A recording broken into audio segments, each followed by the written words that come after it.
Multiplayer definitely is at the centre of Crackdown 2. Non-stop crazy action.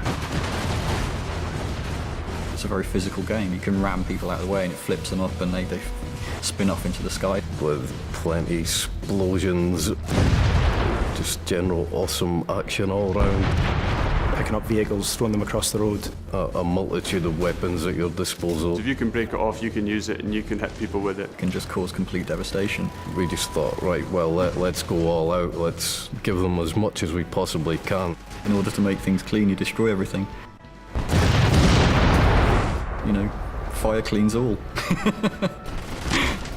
Episode 1. Fun with friends.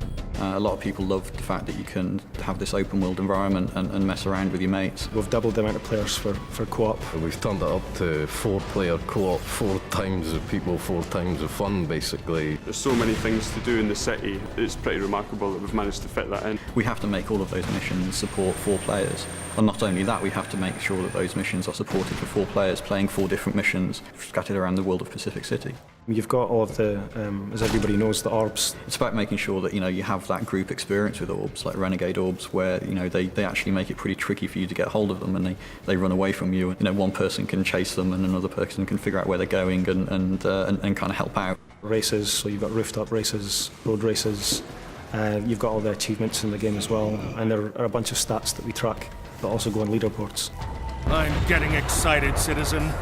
Must remain composed.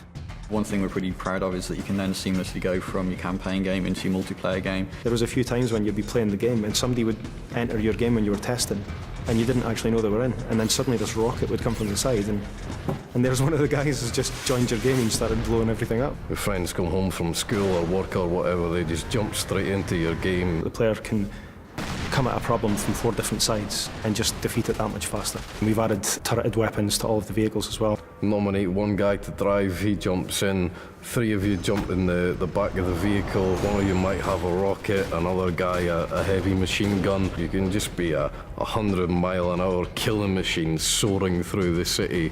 It's awesome. It's really down to the player to try and figure out tactics and strategies to use co-op gameplay. You can decide to ignore any direction you've been given and just mess around, do what you like. And we've added in the 16-player PvP. We support up to 16 people in the online game, and that's varying on different game types. At the moment we've got 3 different game modes: Deathmatch, Team Deathmatch and Rocket Tag. Rocket Tag's a little bit different. Basically, you've got to carry the orb for as long as possible, and the longer you carry it, the more points you score. Everybody's chasing one guy, rather than it being kind of everybody against everybody. It's a lot more over the top than what's around at the moment. We want people to play it as long as possible and really create, you know, a community for Crackdown. What I describe as one way of playing the game, someone else is going to say, oh, I'm not sure about that, but will have a completely different and brilliant experience than somewhere else in the game. So, I mean, there's so many different aspects, and we've tried to cram a lot in Crackdown 2 and just hope that you guys enjoy it. Brace yourself, man. It's going to be a wild ride.